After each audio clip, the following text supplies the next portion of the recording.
اعوذ باللہ من الشیطان اللعین الرجیم بسم اللہ الرحمن الرحیم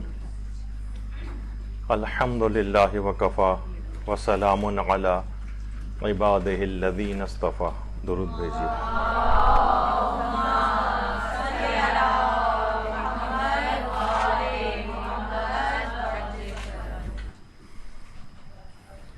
مچھلیوں سے متعلق اہم فقہی احکام کا درس نمبر 2. پچھلی بار اگرچہ اچھے خاصے مسائل کور ہو گئے تھے لیکن پھر بھی کچھ باقی ماندہ رہ گئے تھے تو آج انہیں مکمل کرنا ہے. دیکھیے بات یہاں تک پہنچی تھی بلکہ بیان ہو چکی تھی کہ مچھلی کے حلال ہونے کے 2 معیارات ہیں. ایک تو یہ ہے کہ اطمینان ہونا چاہیے کہ وہ پانی سے زندہ پکڑی گئی ہے، جس کی مختلف شقیں پچھلی بار ہم نے بیان کی تھی. اور دوسری شق یہ تھی اس کی دوسرا معیار کہ اسے چھلکے والی ہونا چاہیے. اچھا، چھلکے، اس کو چھلکے بھی کہا جاتا ہے، اس کو کرن بھی کہا جاتا ہے. انگلش میں اسکیلز کہتے ہیں، فارسی میں پولک کہتے ہیں، قرش عربی میں کہتے ہیں، اور فلس فارسی اور عربی دونوں زبانوں میں ہی عام طور پہ اس طرح سے کہا جاتا ہے. یعنی اگر کہیں کہ فلس دار مچھلی، اس کے معنی بھی یہی ہوتے ہیں کہ چھلکے والی. قرش والی، وہ اس کے معنی بھی چھلکے ہیں. پولک اگر ہو لفظ، اس کے معنی بھی چھلکے ہیں. کرن بھی عام لوگ کہتے ہیں کرن والی مچھلی لے کر آنا، تو اس کے معنی بھی چھلکے ہوتے ہیں. اچھا، فلس کہلاتا ہے اس پہ جو چھلکے ہیں. لیکن آپ نے سنا ہوگا کہ یو اے ای کے جو درہم ہوتے ہیں وہ سکے والے، سکے دار، اس کو فلس کہتے ہیں. بہت سے فلس بھی کہتے ہیں، فلس بھی کہتے ہیں. کہا جاتا ہے کہ اس کو اس وجہ سے اس کا یہ نام پڑا کیونکہ کہا جاتا ہے کہ کیونکہ جو یہ سکے ہوتے ہیں مچھلی کے چھلکوں کی طرح سخت اور نسبتاً گول ہوتے ہیں، اس وجہ سے ان کو فلس کا کہا جانے لگا یا فلس کہا جانے لگا. فلس عام طور پہ کہا جاتا ہے. اور اس کی جمع، یعنی جو وجہ تسمیہ اس کی یہی بیان کی جاتی ہے، اور اس کی جو جمع ہے وہ ہے فلوس. اور یہی فلس اگر کسی کے پاس نہ ہو تو اسے مفلس کہا جاتا ہے اور اس کو افلاس کا شکار کہا جاتا ہے. ایک ایسی بیچ میں بات آ گئی، کہا جاتا ہے کہ عام طور پر یہ اس طرح سے ہے. چھلکے والی مچھلی ہونی چاہیے، چھلکے والی، اس کے اوپر چھلکے ہوں. اور چھلکے عام طور پر جب چھری وغیرہ سے گھسا جاتا ہے تو چھلکے اس کے اوپر سے اس طرح سے اترتے ہوں، تو اس کے معنی کہ مچھلی چھلکے والی ہے. ایک مسئلہ ایک آتا ہے، بڑا معرکۃ الآراء مسئلہ ہے، وہ ہے شارک مچھلی کا کھانا جائز ہے جائز نہیں ہے. شارک مچھلی، اس سے پہلے ایک ہے کہ اگر خوردبین سے چھلکے نظر آئیں لیکن آنکھوں سے نظر نہ آئیں، تو یہ بھی پچھلی دفعہ بات بیان ہوئی تھی کہ اس میں مجتہدین میں ایک اختلاف ہے. آیت اللہ سیستانی فرماتے ہیں کہ چھلکوں کا آنکھوں سے نظر آنا ضروری ہے. لوگ کہیں کہ اس کے اوپر چھلکے ہیں، یہ نہیں کہ ہم باقاعدہ اس کو انسپیکشن کریں، میگنیفائنگ گلاس سے اس کی چھلکے دیکھیں یا خوردبین لگا کے چھلکے دیکھیں. وہ کہتے ہیں نہیں، یہ کافی نہیں. خوردبین سے اگر نظر آئیں تو آقا سیستانی کے فتوے میں کافی نہیں ہے، لیکن رہبر معظم یا مثلا امام خمینی کا بھی یہی نظریہ تھا کہ وہ اس کو اگر خوردبین سے بھی نظر آ رہے ہیں چھلکے تو صحیح سمجھ لیا جائے گا. اچھا، تو جس طریقے سے شارک مچھلی کے اوپر ہوتا ہے کہ اس کے چھلکے خوردبین سے نظر آتے ہیں، آنکھوں سے نظر نہیں آتے. تو ایک زمانہ تھا کچھ عرصے پہلے، ایک پوسٹ ہم نے اسی اعتبار سے لگائی تھی کہ کیا شارک مچھلی کا گوشت کھانا جائز ہے. تو اس میں آیت اللہ سیستانی کا فتویٰ یہ تھا کہ وہ مچھلیاں جن کے چھلکے آنکھوں سے نظر نہیں آئیں، خوردبین یا کسی آلے کو لگا کر، جیسے کہ میگنیفائنگ گلاس ہے، اس کو لگا کر دیکھیں تو نظر آئیں، تو ان کو بغیر چھلکے کی مچھلی سمجھا جائے گا، ان کا گوشت کھانا جائز نہیں ہوگا جیسے کہ شارک مچھلی کا. اور ہم نے یہ لکھا تھا آیت اللہ خامنئی کے نزدیک شارک مچھلی کا کھانا جائز ہے، یعنی جو انہوں نے جو چیز بتائی ہے، جو اصول بتائے ہیں، اس کے تحت یہ چیز جائز ہے. تو اس پہ بعض افراد نے بہت زیادہ اس کے اوپر شور مچایا اور موقع سے فائدہ اٹھا کر اپنے تئیں اگر کسی اعتبار سے مدرسے کی کوئی مخالفت کا ان کا نظریہ تھا تو اس موقع سے فائدہ اٹھا کے اس پہ کراس لگا کے اس پوسٹ کے اوپر، اور انہوں نے بہت شور مچایا کہ آیت اللہ خامنئی کا یہ مسئلہ جو ہے وہ بالکل غلط بیان ہوا ہے، اور ابھی آپ تفصیل اس کی آگے چل کر دیکھیں گی۔ تو اس پہ لوگوں کو وضاحت کے لیے ان کے فتوے کی ہم نے وضاحت اس کے بعد دی، اور اس کے بعد کچھ اور استفتاءات بھی آئے کہ آیت اللہ خامنئی کا شارک مچھلی کے متعلق نظریہ کیا ہے۔ تو دیکھیے،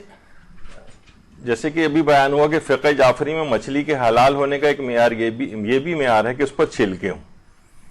اور جیسے کہ ابھی ہم نے کہا کہ بعض مجتہدین ہیں جیسے آیت اللہ سیستانی، ان کے نزدیک آدھی آنکھ سے اس کا نظر آنا ضروری ہے چھلکے کا، اتنے چھوٹے چھلکے ہوں کہ خوردبین سے نظر آئیں، یا ماہرین فن بتائیں کہ اس پر چھلکے ہیں، تو ان کے فتوے میں بات کافی نہیں۔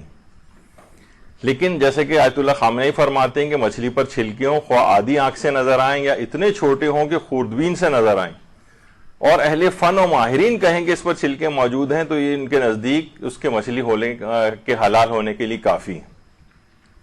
اچھا، جیسے کہ ہم نے پچھلی دفعہ بھی بات بتائی تھی کہ یہ فرق چاند کی رویت کے احکام میں بھی موجود ہے۔ آیت اللہ سیستانی آدھی آنکھ سے چاند دیکھنے کے نظر آنے کے قائل ہیں، جبکہ رہبر معظم ٹیلی اسکوپ سے بھی، یعنی دوربین سے بھی اگر چاند دکھائی دے رہا ہے تو اس کی بھی رویت کے قائل ہیں، کہتے ہیں کافی ہے اگر ٹیلی اسکوپ سے بھی آپ کو نظر آ رہا ہے۔ اور رہبر معظم نے اپنے فتاوی میں شبہ کے موارد میں،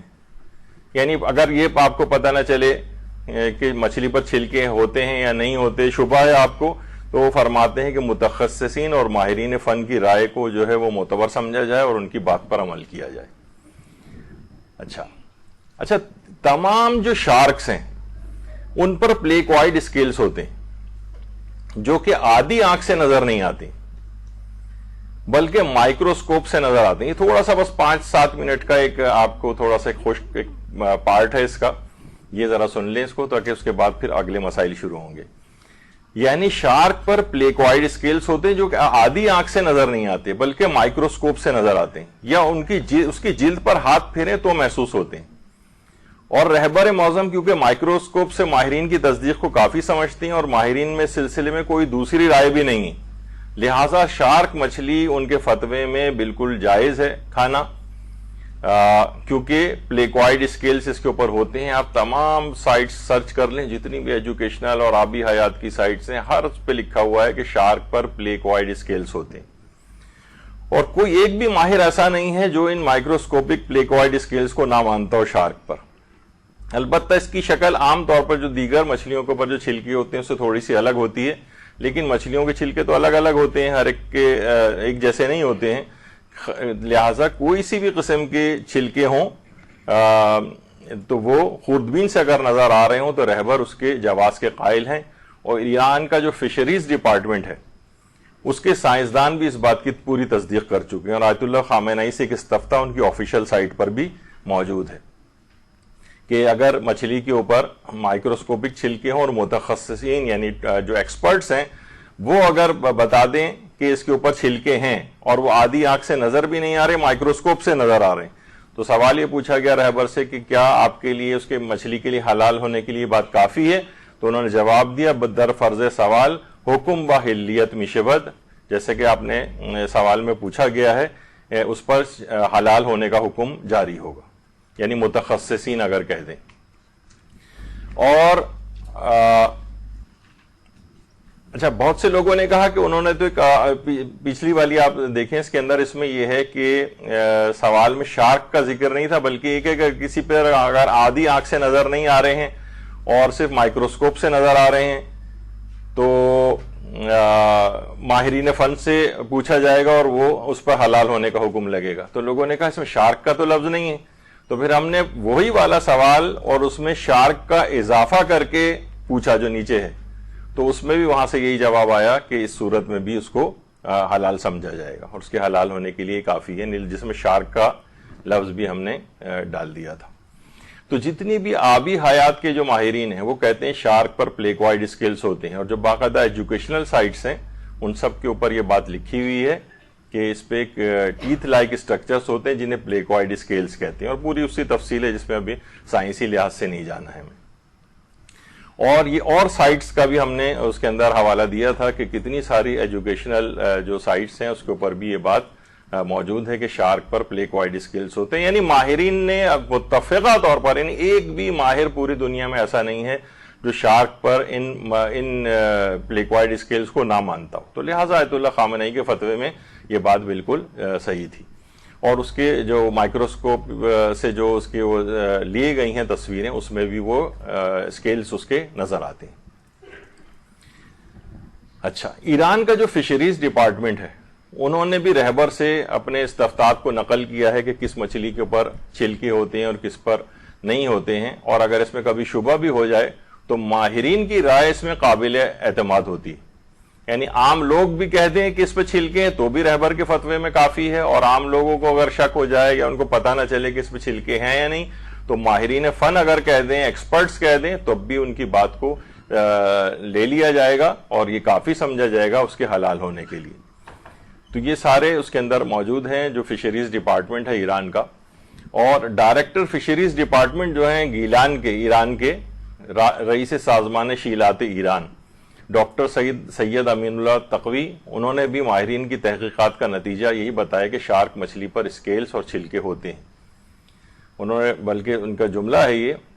جو کہ تمام سائٹس پہ بھی موجود ہے کہ بر اساس کار محققان این نتیجہ بدست آمد کے کوسا ہاف فلس دارن، کوسا مچھلی شارک مچھلی کہا جاتا ہے، کہ محققین کی بات سے نتیجہ یہ نکلتا ہے کہ جو شارک مچھلی ہے اس پر چھلکے ہوتے ہیں۔ یعنی ابھی ہم آیت اللہ خامنئی کا فتویٰ بیان کر رہے ہیں، یہ چھلکے بار بار کا جو لفظ آ رہا ہے اس میں آیت اللہ سیستانی والے، کیونکہ وہ آدھی آنکھ سے دیکھنے کو آیت اللہ سیستانی فرماتے ہیں کہ آنکھ سے نظر آنے چاہیے، لہٰذا آیت اللہ سیستانی کا کوئی مقلد شارک مچھلی نہیں کھا سکتا ہے، لیکن رہبر معظم کا مقلد کھا سکتا ہے۔ اور ایک مدرسہ آیت اللہ موسوی نژاد ہے، اس نے بھی آیت اللہ خامنئی سے ایک استفتاء نقل کیا ہے جس میں آیت اللہ خامنئی کی نظر میں ماہرین کی رائے پر عمل لازمی قرار دیا گیا ہے، اور اس میں یہ بات بھی کہی گئی ہے کہ یہی نظریہ امام خمینی کا بھی تھا۔ تو اس کی تفصیل میں ہم نہیں جا رہے، لیکن یہ موجود ہے۔ اچھا، بہت سے لوگ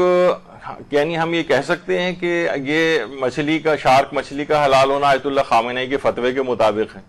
تو ایک ویسے سمجھنے والی بات سمجھ لیجئے کہ مجتہدین ہمیشہ یہ نہیں کہیں گے کہ نہ ایک ایک چیز کا نام لیں۔ مثلا جیسے ہم نے ابھی روح افزا شربت کی اس میں مثال لکھی ہے، تو آپ نے ایک یعنی مجتہدین جب روح افزا کا نام لے گا شربت میں تو ہی وہ صرف شربت حلال ہوگا، پھر آپ نورس کا نام لیں گی، پھر آپ شیزان والوں کا نام لیں گی۔ مجتہدین ہزاروں کے نام سے جو ہے فتویٰ جاری نہیں کرے گا۔ مثلا آپ کہیں گے کہ جناب کیا کوئی آپ سے پوچھے کہ کیا شربت روح افزا رہبر کے فتوے میں جائز ہے، آپ کہیں گے کہہ سکتی ہیں جائز ہے، کیونکہ رہبر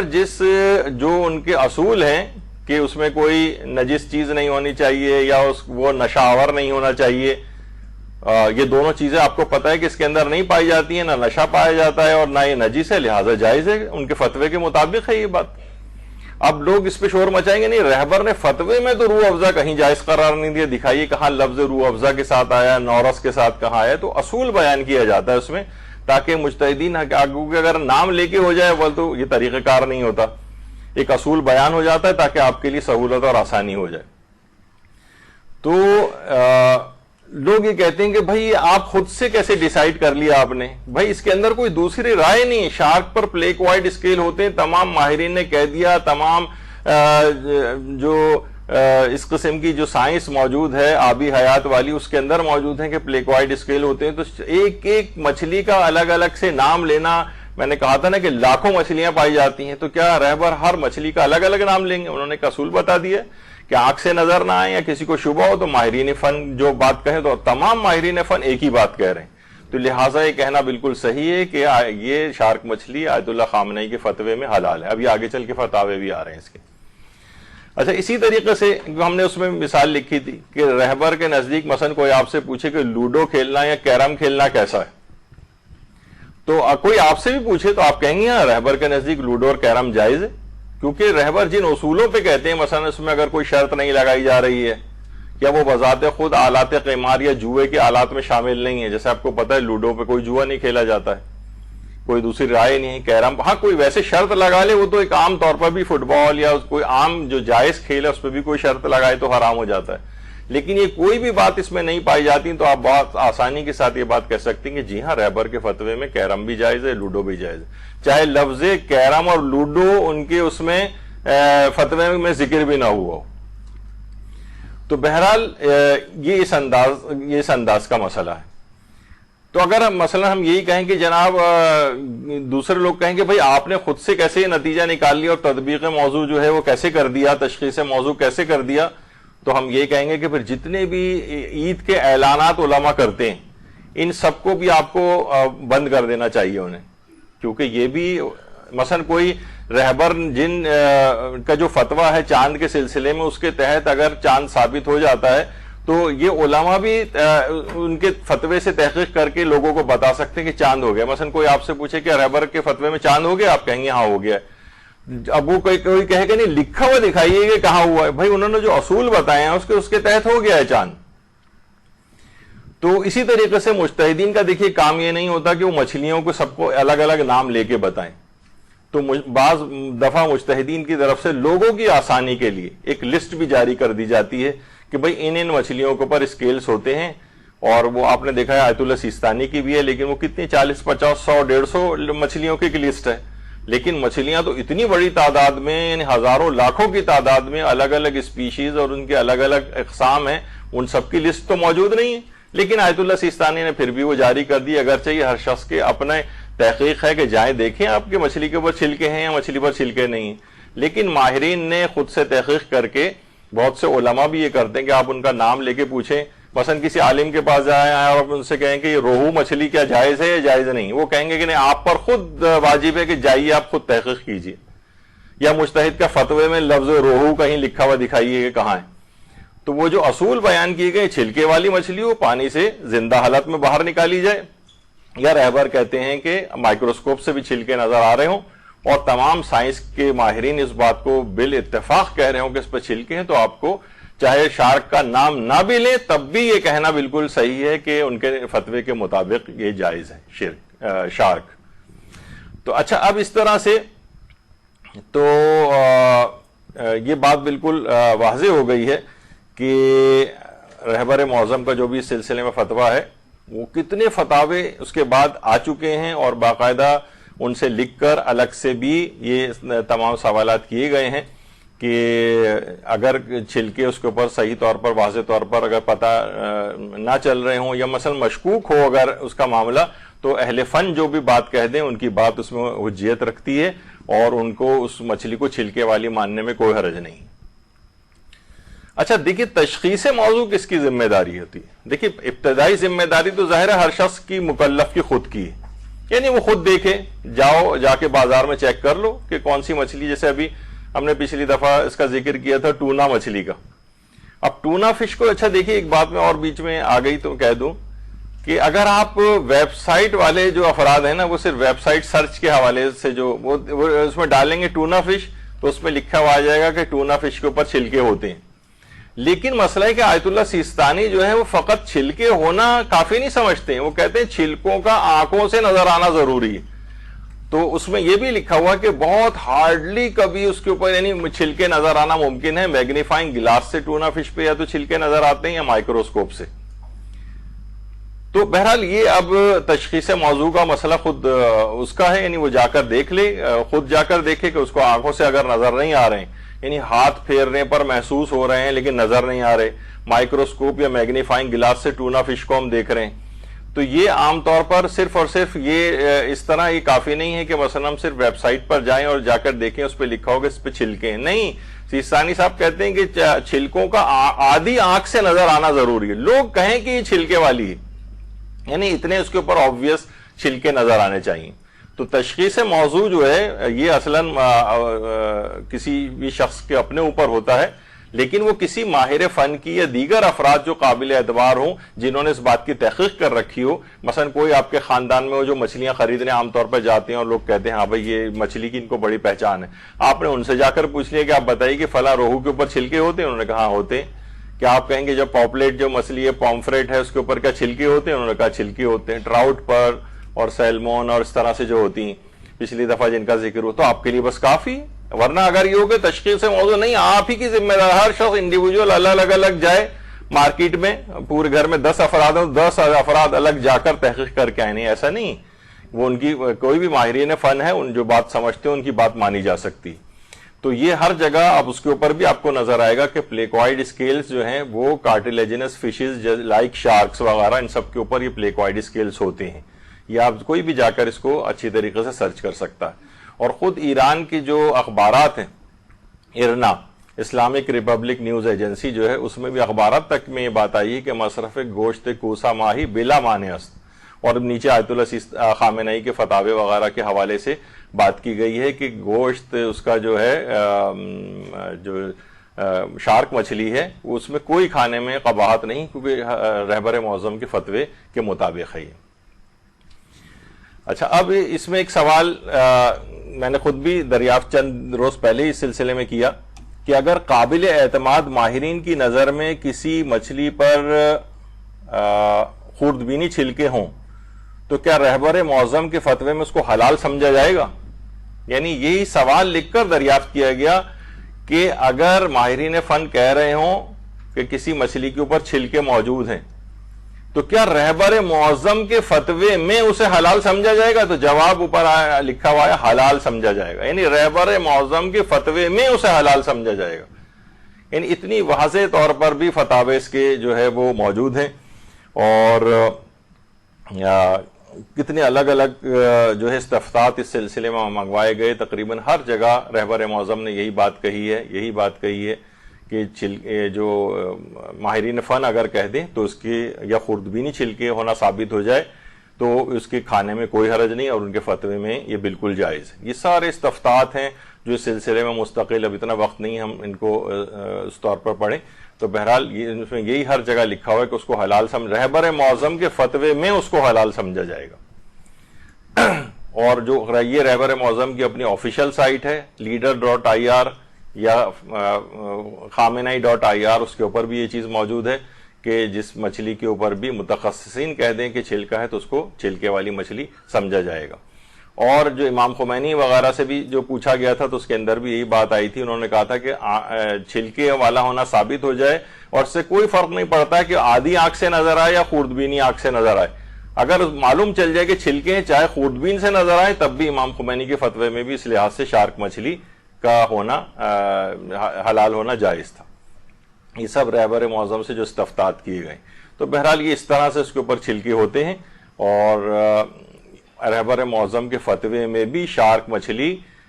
کا جائز ہونا ان کے فتوے کے مطابق ہے. جب نیچے سوال پوچھا یہی گیا کہ رہبر معظم کے فتوے میں اس کو حلال سمجھا جائے گا, تو جواب ہے کہ حلال سمجھا جائے گا. بس یہی تھا کہ رہبر معظم کے فتوے میں. تو اگر یہ لکھ دیا جائے کہ رہبر معظم کے فتوے کے مطابق ہے یا فتوے میں شارک مچھلی کا کھانا جائز ہے, جو اصول انہوں نے بتائے, تو وہ بالکل صحیح.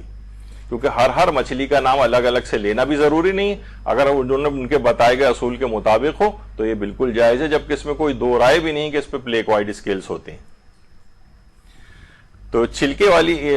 شارک مچھلی کے لحاظ سے یہ ایک چیز بیچ میں ہم نے ذکر کر دی, کیونکہ بہت سارے افراد, جیسے کہ ہم نے اس سے پہلے کہا کہ وہ انہوں نے بہت اس سلسلے میں شور ہنگامہ مچایا تھا اور مدرسے کے خلاف ایک کیمپین سی اپنے تئیں چلانے کی کوشش کی تھی. لیکن بس یہی ہے کہ کہیں سے بھی ان کو کوئی چیز مل جائے. اصل میں مدرسہ اسی وقت ہی فقہی مسائل وغیرہ کو پبلش کرتا ہے اور اس کے اوپر لے کر آتا ہے جب اس کے پاس بیک اپ میں وہ سارے استفتاءات اور چیزیں موجود ہوتی ہیں. لوگ ایک دم سے اعتراض کر دیتے ہیں, پھر جب ہم اس کے حوالے نکالتے ہیں تو پھر بعد میں انہیں شرمساری کا سامنا کرنا پڑتا ہے. تو بہتر یہی ہے کہ کوئی اگر اتنا ہی زیادہ ہمدرد ہو اور وہ یہ کہ بجائے اس کے کہ وہ پروپیگنڈا کرنا شروع کرے مدرسے ایک دینی ادارے کے خلاف, اسے چاہیے کہ اگر وہ دین کا درد رکھتا ہے تو ہم سے براہ راست رابطہ کر لے. ہمارے پاس جو دلائل اور بیک اپ میں استفتاءات ہیں ہم دکھائیں گے, آپس میں بات چیت کی جا سکتی ہے. لیکن یہ ایک دشمنی کا اور ایک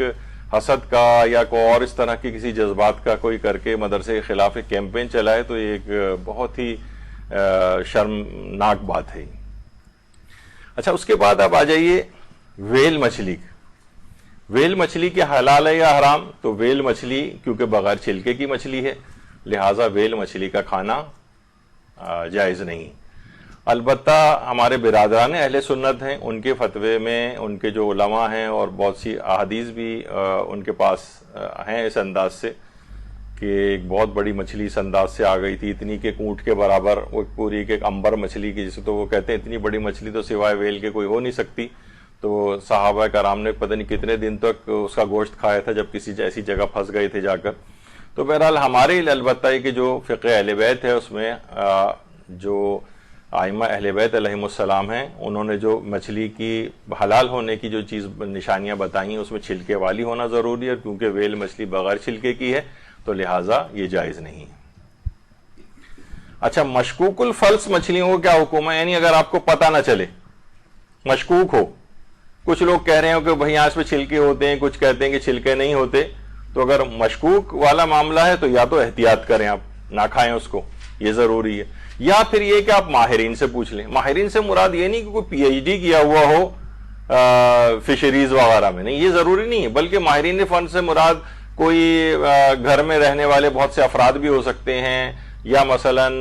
مچھلی کی جو شناخت اور پہچان رکھتے ہیں وہ بھی ہو سکتے ہیں، کوئی مچھلی بیچنے والا مچھیرا بھی ہو سکتا ہے، وہ بھی ماہر فن ہے، وہ بتا سکتا ہے کہ بھئی فلاں فلاں مچھلی کے اوپر چھلکے آنکھ سے نظر آتے ہیں یا نہیں آتے۔ تو یہ مشکوک اگر معاملہ ہو، آپ کو اور پتہ نہ چل رہا ہو کہ اس مچھلی پہ چھلکے ہیں یا نہیں، تو پھر تو واجب ہے کہ اس مچھلی کو نہ کھائیں۔ لیکن یہ ہے کہ آپ پھر بھی کھانا چاہ رہی ہیں تو پھر آپ کو تھوڑی سی زحمت کرنی پڑے گی اور جا کر آپ پوچھیں ادھر ادھر، یہاں تک کہ آپ کو یقینی ذرائع سے پتہ چل جائے کہ اس پر چھلکے ہیں۔ اچھا، اب یہ تشخیص موضوع جو ہے مکلف خود بھی کر سکتا ہے، یعنی آپ خود بھی کر سکتی ہیں اور ماہرین فن سے بھی پوچھ سکتی ہیں۔ سوال پوچھا گیا آیت اللہ سیستانی سے، کیا یہ مرجع کی ذمہ داری ہے کہ وہ بتائیں کہ کون سی مچھلیاں چھلکے والی ہیں اور کون سی بغیر چھلکے کی ہیں؟ دیکھیے وہی جیسا لوگ کہتے ہیں کہ بھئی شارک مچھلی آیت اللہ خامنہئی الگ سے بتائیں لکھ کے کہ نہ یہ مچھلی جائز ہے،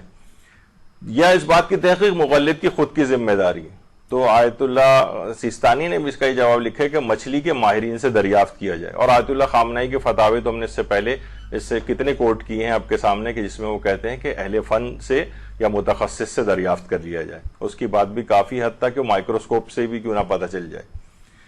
اچھا، البتہ آغا سیستانی کا بس ایک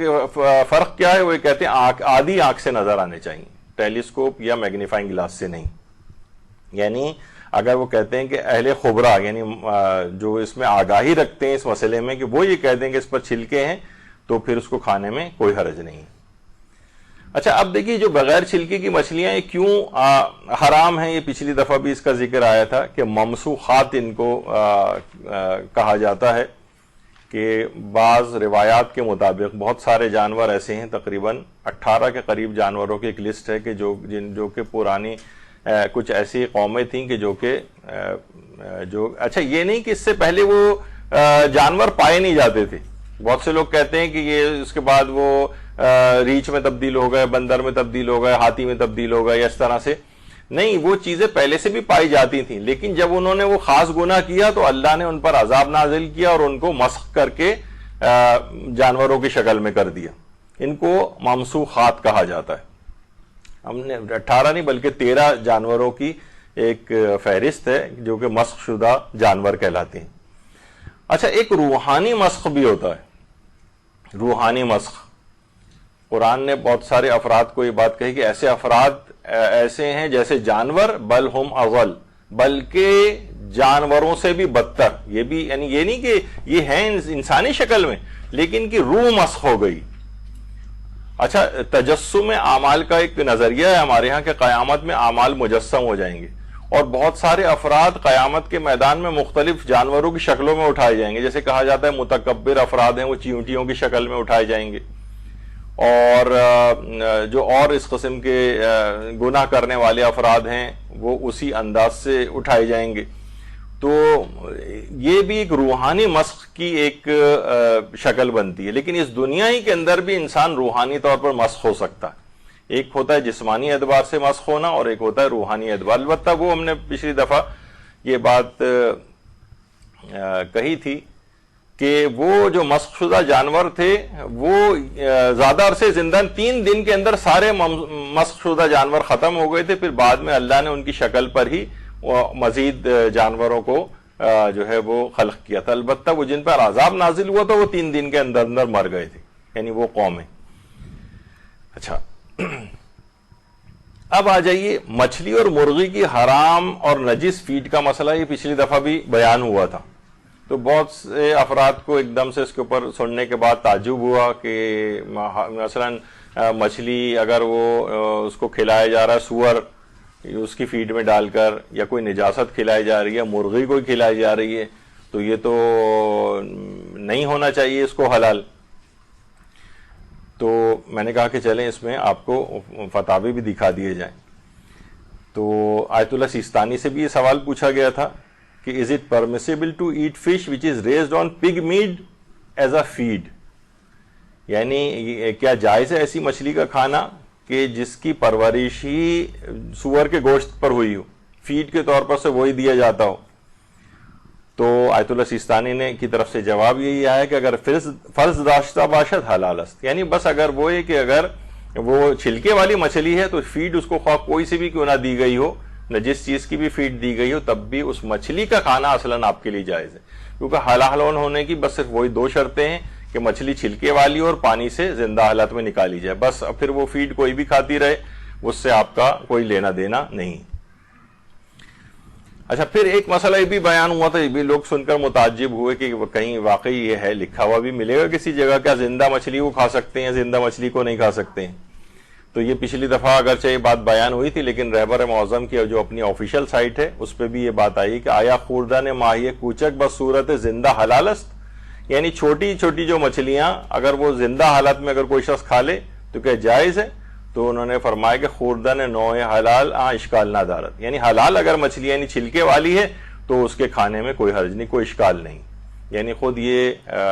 ان کا بھی آیت اللہ خامنئی کا بھی یہ نظریہ ہے، اور صرف انہی کا ہی نظریہ خوردن ماہی زندہ چہ حکم دارت، یعنی کیا ماہی زندہ یعنی زندہ حالات میں اس کو کھانا. اب یہ نہیں کہا جا رہا ہے کہ کھائیں، دیکھیے پچھلی دفعہ بات یہ ایک فقہی حکم کے طور پر ہے کہ ایسی چیز جائز ہے. تو جو امام خمینی ان کا بھی یہی نظریہ تھا کہ جائز ہے، آیت اللہ نوری حمدانی کا بھی یہی نظریہ، آیت اللہ فاضل لنکرانی کا بھی یہی نظریہ، آیت اللہ سیستانی کا بھی یہی نظریہ ہے. اس کے علاوہ آیت اللہ شیخ جواد تبریزی کا بھی یہی نظریہ ہے، آیت اللہ شبیری زنجانی کا بھی یہی نظریہ. البتہ کچھ علماء ایسے ہیں جنہوں نے اشکال لگایا، جس میں آیت اللہ صافی گل پائگانی ہیں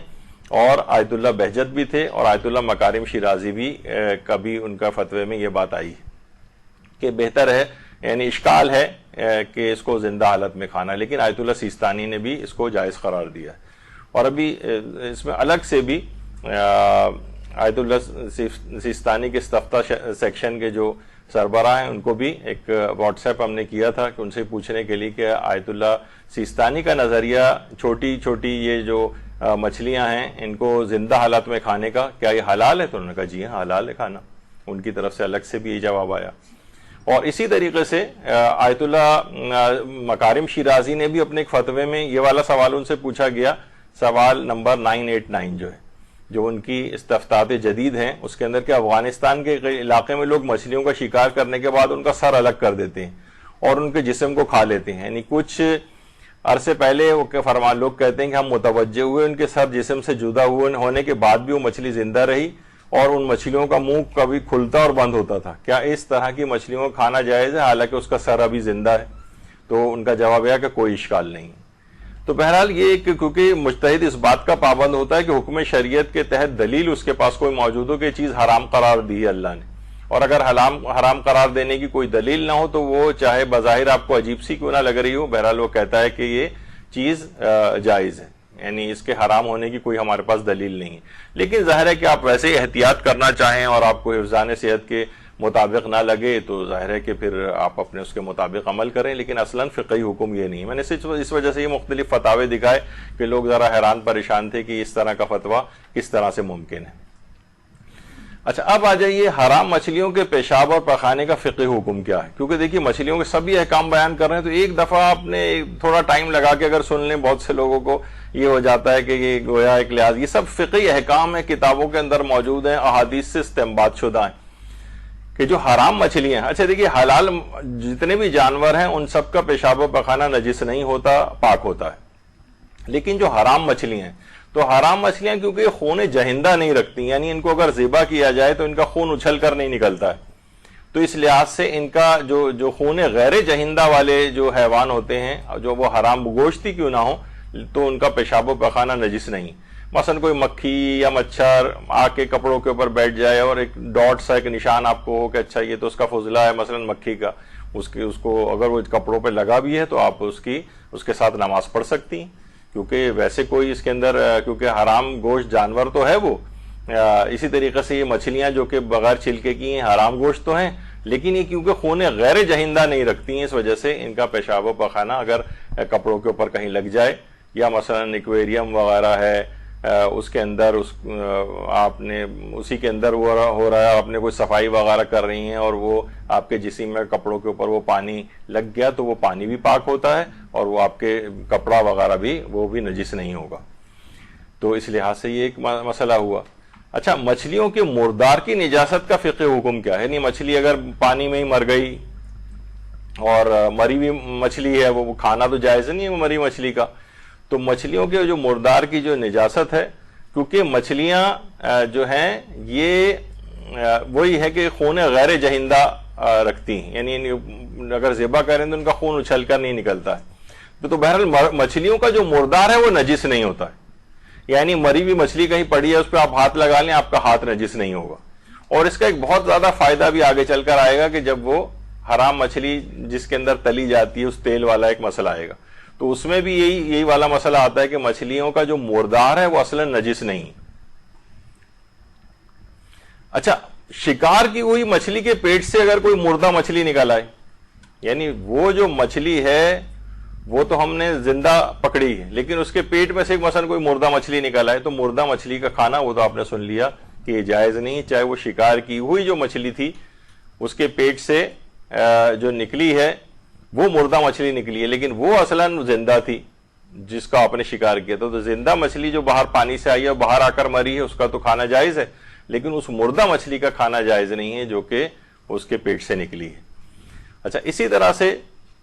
بغیر چھلکی کی مچھلی غیر شیعہ افراد کو بیچنا، یہ پچھلی دفعہ بھی یہ بات بیان ہوئی تھی کہ بغیر چھلکی کی مچھلی شیعہ افراد کو بیچی جا سکتی ہے، البتہ اس میں رہبر معظم کا تھوڑا اختلاف ہے، وہ اس دفعہ بیان کرنا تھا۔ وہ یہ فرماتے ہیں کہ بغیر چھلکے کی مچھلی غیر شیعہ افراد کو بیچنا بھی جائز نہیں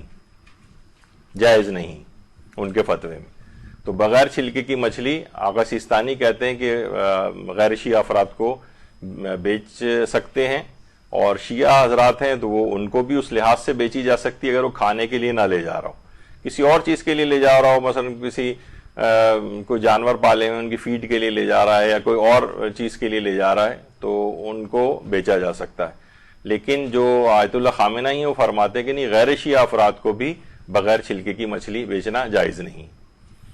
اچھا، اسی طرح سے مچھلی اگر جال ہی میں مر جائے تو آیت اللہ خامنہی کا بھی یہ فتویٰ بیان ہوا تھا اور آیت اللہ سیستانی کا بھی یہ فتویٰ بیان ہوا تھا کہ مچھلی جال کے اندر ہی اگر مر جائے، پانی سے باہر نکلے اور مر جائے تو بھی جائز ہے، اور جال ہی کے اندر اگر مر جائے پانی کے اندر ہی تو بھی اس کو حلال سمجھا جائے گا۔ یہاں پر لیکن ایک اختلاف ہے، وہ ہے امام خمینی کا۔ امام خمینی فرماتے تھے کہ نہیں، جال کے اندر ہی اگر مر گئی ہے تو اس کا بھی کھانا جائز نہیں۔ تو یہاں پر جہاں جہاں چھوٹے چھوٹے فقہی اختلافات ہیں اور ممکن ہے کوئی ان کی تقلید میں ہو تو اس کو صحیح ایک مسئلہ پتہ چل جائے، تو ان چیزوں کا بھی ہم ذکر کر رہے ہیں۔ آیت اللہ خامنہی کی ہاں البتہ جائز ہے۔ اچھا، ایک ہی تیل میں حرام و حلال مچھلی اگر تلی جائے، تیل ایک ہی ہے اور ایک ہی تیل میں حرام مچھلی بھی تلی جا رہی ہے، اسی میں حلال مچھلی تلی جا رہی، تو یہ بھی ایک مسئلہ پچھلی دفعہ بھی شاید بیان ہوا تھا کہ اسی تیل کے اندر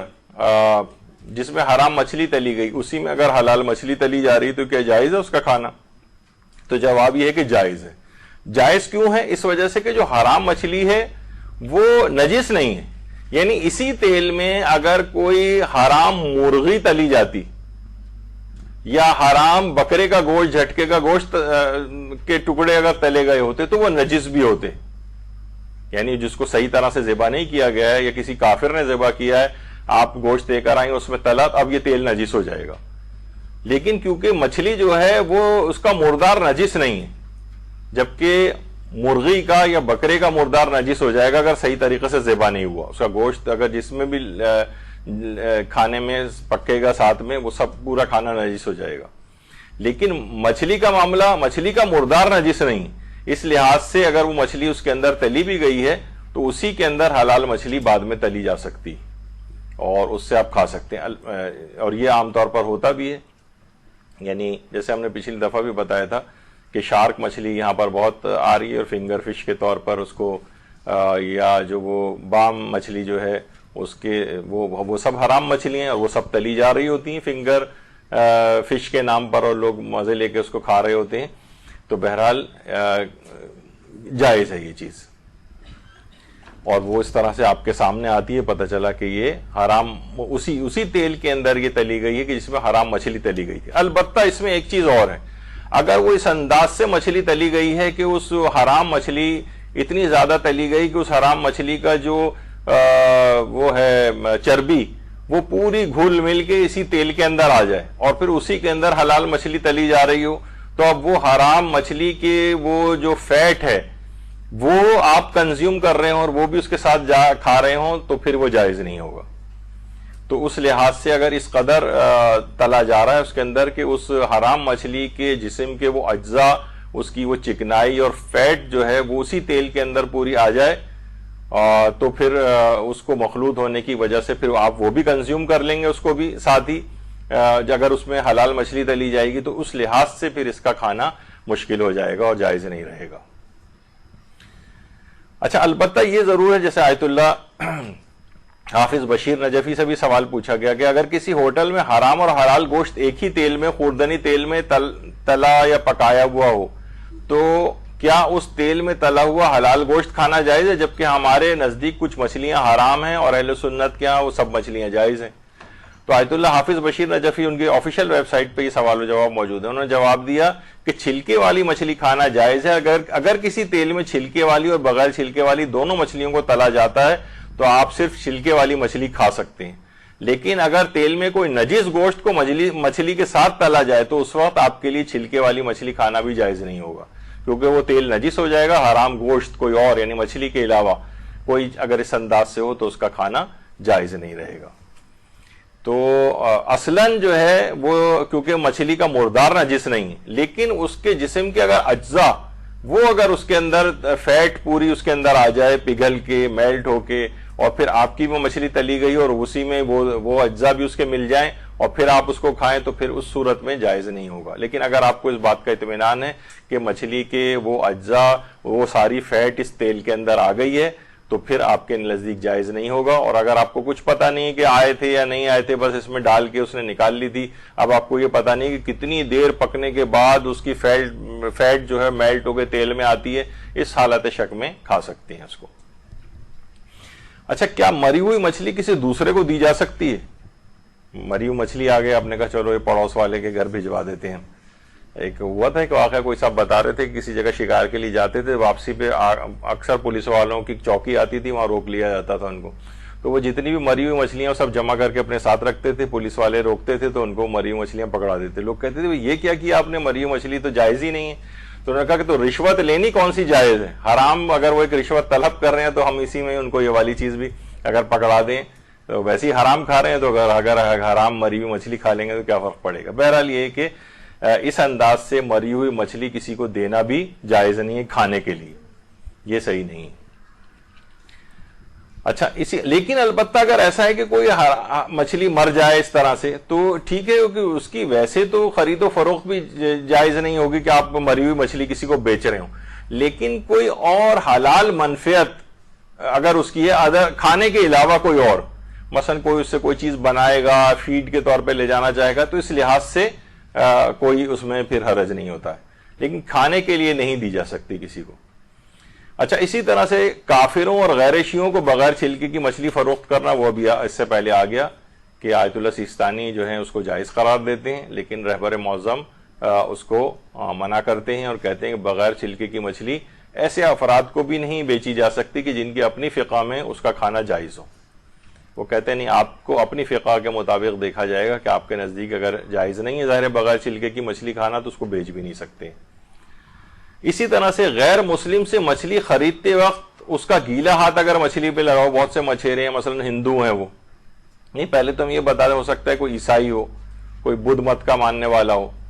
تو موجودہ جتنے بھی مجتہدین ہیں ان سب کے نزدیک عیسائی اور یہودی اور آیت اللہ سیستانی کے نزدیک پارسی بھی یہ سب پاک ہے جسمانی اعتبار سے. یعنی کوئی عیسائی کوک اگر کسی نے رکھا ہوا ہے، وہ گیلا ہاتھ اگر اس کا لگ رہا ہے کھانے وغیرہ کے اوپر تو کہتے ہیں کوئی حرج نہیں، یعنی اس کا گیلا ہاتھ بھی لگ جائے تو وہ نجس نہیں. کھانا پکا بھی سکتا ہے عیسائی کے گھر کا پکا ہوا کھانا، بس صرف یہ کہ کافر کے ہاتھ کا ذبیحہ جائز نہیں، یعنی اس نے خود ذبح نہ کیا ہو لیکن مسلمان ملک میں رہ رہا ہے، وہ بازار سے گوشت خرید کے لایا، اس نے دعوت کی ہماری، یہودی نے، عیسائی نے یا مثلا پارسی نے، تو آیت اللہ سیستانی فرماتے ہیں کہ ان کے ہاتھ کا جائز ہے. اور رہبر معظم پارسی کے علاوہ یہودی اور عیسائی کے کو بھی پاک سمجھتے ہیں جسمانی طور پر. تو غیر مسلم سے مچھلی خریدتے ہو تو اس کا اگر گیلا ہاتھ لگائے تو اچھا، اب یا مچھلی گیلی ہے یا اس کا اپنا ہاتھ گیلا ہے، یعنی درمیان میں کوئی بھی تری اور نمی اگر پائی جاتی ہے تو اگر وہ ہندو ہے، بدھ مت ہے یا کسی بھی مذہب کا ماننے والا نہیں ہے تو ظاہر مچھلی نجس ہو جائے گی. نجس ہو جائے گی تو اس کو شرعی طریقے سے پاک کر کے پھر اس کو کھا سکتے ہیں. لیکن عیسائی یہودی وہ پاک ہیں، وہ اگر ان کا گیلا ہاتھ لگ بھی جائے، مثلا مچھیرا ہے یا جو مچھلی بیچنے والا ہے، آپ کو اس کا مذہب پتہ ہے کہ یہ تو اگر وہ غیر کتابی کافر ہے یعنی اہل کتاب نہیں ہے تو اس مچھلی کو پھر پاک کرنا پڑے گا. لیکن مچھلی بھی خشک ہے، اس کا ہاتھ بھی خشک ہے تو پھر کوئی بھی چیز نجس نہیں ہوگی. اچھا، مری ہوئی مچھلی کے انڈے کھانا کیسا ہے؟ مری ہوئی مچھلی کے انڈے کھانا، دیکھیے مچھلی کا ہم نے انڈے کا پچھلی دفعہ بتایا تھا کہ مچھلی کے جو انڈے ہیں خود مچھلی کے حکم میں ہیں. مچھلی اگر چھلکے والی ہے اور حلال ہے تو اس کے انڈے کھانا بھی جائز ہے، چاہے مری ہوئی مچھلی کیوں نہ ہو. یعنی مری ہوئی مچھلی کے جسم سے انڈے اگر نکل رہے ہیں تو ان انڈوں کا کھانا جائز ہے. اچھا، اسی طرح سے کسی مشینی طریقے سے اگر مچھلیوں کا شکار کیا جائے، بہت سے مشینی طریقے بھی آ گئے، تو کسی بھی مشینی طریقے سے بھی مچھلی کا شکار کیا جا سکتا ہے، اس میں کوئی حرج نہیں. کہ کسی طریقے سے کہا جاتا ہے نا کہ مچھلی کو بے ہوش کر دیا جائے. بہت سے لوگ اندر مچھلی سمجھے پانی کے اندر ایک لحاظ سے بم ڈال کے پھاڑ دیتے ہیں اس کو، ساری مچھلیاں یا تو بالکل ہی سن ہو جاتی ہیں یا پھر یہ کہ اس میں اکثر مر جاتی ہیں. لوگ وہ تو فقہی احکام کا خیال نہیں کرتے، بس پانی کے اندر ہی مچھلیوں کو مارا اور ان سب کو پکڑ کے جو ہے وہ جائز نہیں ہوگا اگر مچھلیاں پانی کے اندر ہی مر جائیں. پانی سے زندہ اعتبار سے نکالا جانا چاہیے. تو یا یہ کہ بہت سے ایسا اس میں کوئی چیز ملا دیتے ہیں جس سے جو ہے وہ مچھلیاں مسموم ہو جاتی ہیں یا کسی اعتبار سے پانی کے اندر ہی مر جاتی ہیں. تو آیت اللہ سیستانی نے کہا کہ اس لحاظ سے پھر جائز نہیں ہوگا. یا یہ کہ خلاف قانون کام بھی نہیں ہونا چاہیے. بہت سی چیزیں لوگوں نے بہت سی اپنی ایجاد کر لی ہیں لیکن قانون اس کی اجازت نہیں دیتا، تو آقا سیستانی فرماتے ہیں خلاف قانون بھی جانا جائز نہیں. اچھا، کچھ لوگوں نے ایک طریقہ کار یہ بھی نکالا کہ حوض میں سے مثلا فشنگ انہوں نے گھر میں وہ کرنا شروع کر دیا ہے مچھلیوں کا کام. تو وہ کیا کرتے ہیں، حوضوں کے اندر جو ہے نا پانی بھر لیا، اسی کے اندر مچھلیاں ہیں، بعد میں بجائے کہ وہ مچھلی کو زندہ حالت میں اس سے نکالنے کے وہ یہ کرتے ہیں کہ حوض کا پانی سارا نکال دیتے ہیں. اب جو مچھلیاں ہوتی ہیں وہ تڑپ تڑپ کے اس کے بعد پانی تو نکل گیا، اب وہ ساری مچھلیاں اس لحاظ سے جو ہے مر جاتی ہیں، پھر اس کو نکال کر بیچ دیتے ہیں. تو آقا سیستانی نے فرمایا نہیں، یہ والا طریقہ کار بھی صحیح نہیں. یعنی حوض کا پانی اگر ہم سارا نکال دیں اور اسی میں پھر مچھلیاں جو ہے مر جائیں تو وہ کہتے ہیں نہیں، یہ نہیں، پانی سے اس کو زندہ حالت میں نکالا جائے، نہ یہ کہ یہ اس میں شمار نہیں ہوتا کہ حوض کے پانی کو ہم خالی کر دیں. اچھا، مچھلی کھانے کے سلسلے میں بعض نظریات افراط و تفریط یہ معاشرے کے اندر موجود ہیں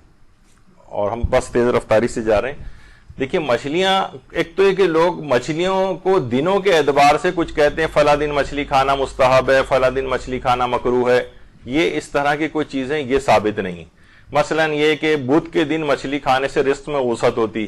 اور ایک غلط طور پر امام معصوم سے یہ بات منسوب کر دی گئی ہمارے چوتھے امام امام زین العابدین علیہ السلام سے.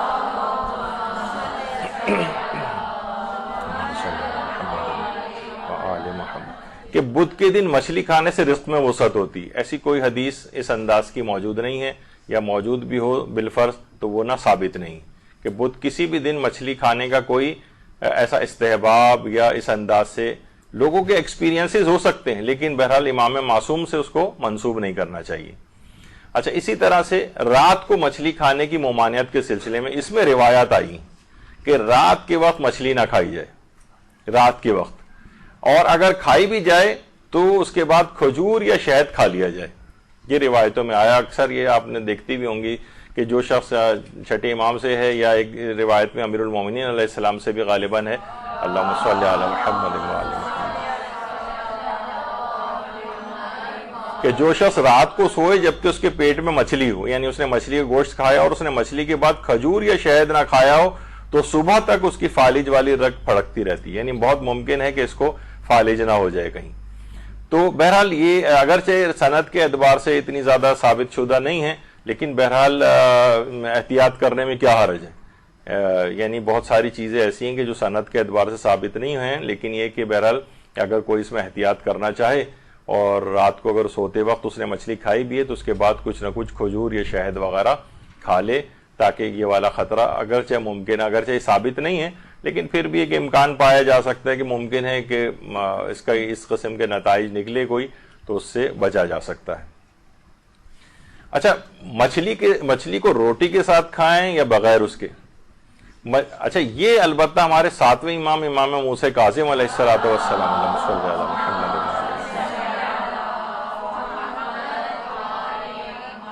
وہ فرماتے ہیں بغیر روٹی کے بھی مچھلی کھائی جا سکتی ہے، البتہ روٹی کے ساتھ کھانا خوشگوار ہے، یعنی اس کو بہتر سمجھا ہے ساتویں امام نے۔ یہ بھی ایک روایت اس سلسلے میں موجود ہے۔ اچھا، ہفتے کے دن کیا مچھلی کھانا منع ہے؟ ہفتے کے دن یہ اصل میں لوگوں نے اس سے استنباط کیا ہے قرآن میں جو اصحاب سبت کا تذکرہ آیا ہے، اصحاب سبت، اور اس کا قصہ قرآن کے اندر سورہ اعراف میں آیا ہے، ہفتے کے دن والے لوگ۔ اچھا دیکھیے، سبت ویسے ہفتے کو ہی کہتے ہیں، لیکن یہودیوں میں بنی اسرائیل کے اندر یہ تھا کہ ہفتے سبت کہتے ہیں عبرانی زبان میں ہاتھ اٹھا لینا، یعنی اس دن وہ لوگ کوئی کام نہیں کرتے تھے، ہفتے کے دن کوئی کام نہیں ہوتا تھا، تو اس دن وہ لوگ بالکل ایسی فارغ رہتے تھے، اس وجہ سے اس دن کام سے ہاتھ ہٹا لیتے تھے۔ تو اللہ کی طرف سے حکم آیا کہ اتوار کے روز شکار کرنا منع ہے۔ تو بنی اسرائیل کے لوگ تھے، 80,000 کی ان کی تعداد تھی، اور آج بھی جو مقبوضہ فلسطین ہے، یعنی وہ اسرائیل والا علاقہ، اس میں ایلات کا جو شہر ہے وہاں پر یہ والا عذاب آیا تھا، اصحاب سبت کا قصہ جو قرآن میں آیا ہے، کہ اللہ نے منع کر دیا کہ بھئی آپ کو مچھلی کا شکار نہیں کرنا اتوار کے روز۔ تو انہوں نے کیا کیا، اللہ میں سے چالاکی کی اور دریا کے کنارے پر ہی بہت بڑے بڑے حوض کھود دیے۔ اب جب لہریں آتی تھیں تو مچھلیاں ان گڑھوں کے اندر آ کر پھنس جاتی تھیں۔ یہ لوگ اس دن شکار نہیں کرتے تھے، ہفتے کے دن یہ کام کر لیتے تھے وہ، اور اس کے بعد جب ہفتے کا دن گزر جاتا تھا تو اتوار کے روز، ہفتے کو ممانعت آئی، اتوار کے روز جو ہے وہ جا کر اور اس میں سے مچھلیاں نکال لیتے تھے اور کہتے تھے ہم نے اس دن تو شکار نہیں کیا نا۔ تو اللہ میاں کے ساتھ یہ چالاکی ان لوگوں نے کرنے کی کوشش کی۔ آج بھی ہو سکتا ہے کہ مختلف ہیلے بہانے، جو غیر مشروع ہیلے بہانے جن کی شریعت نے اجازت نہیں دی، بہت سے لوگ اسی طرح سے کر کے اس میں اپنا کام نکالتے ہوں۔ اچھا، اس کے اندر بھی پھر اس قوم پہ عذاب آیا، اور اس عذاب کے نتیجے میں وہ قوم جو ہے وہ ہلاک ہوئی۔ البتہ آیت اللہ سید محمد حسین طباطبائی نے تفسیر المیزان میں لکھا ہے کہ کچھ افراد اس کے اندر یا بہرحال ایسے تھے کہ ان کے بعد جب عذاب آیا تو قرآن کے اندر اس کا آیا کہ کونوا قردۃ خاسئین، تم لوگ ذلیل بندر بن جاؤ۔ تو وہ پوری کی پوری قوم جنہوں نے اس انداز سے مچھلیوں کو کیا تھا، وہ سب کے سب بندر کی شکلوں کے اندر تبدیل ہو گئے۔ قرآن کی آیات اس سلسلے میں آئیں۔ اس پہ بھی آیت اللہ سید محمد حسین طباطبائی نے تفسیر المیزان میں لکھا ہے کہ اس میں البتہ پوری قوم کے اوپر تو عذاب آیا تھا، 80,000 کی تعداد تھی، لیکن اس کے اندر وہ افراد پھر بھی بچ گئے تھے کہ جنہوں نے امر بالمعروف و نہی عن المنکر کیا تھا اور ان لوگوں کو روکا تھا کہ دیکھو یہ اللہ کا حکم ہے، اس طرح سے چالاکی اللہ کے حکم کے ساتھ نہ کرو اور یہ نقصان دہ ثابت ہوگا۔ وہ افراد بچ گئے، باقی پوری قوم ذلیل بندروں کے اندر تبدیل ہو گئی۔ تو بہرحال یہ ایک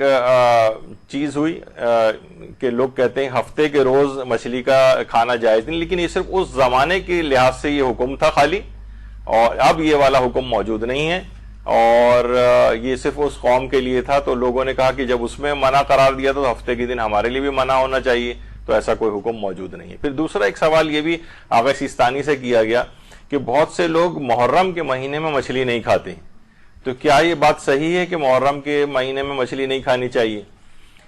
تو ان کا جواب ہے لا یصح، یہ بات صحیح نہیں۔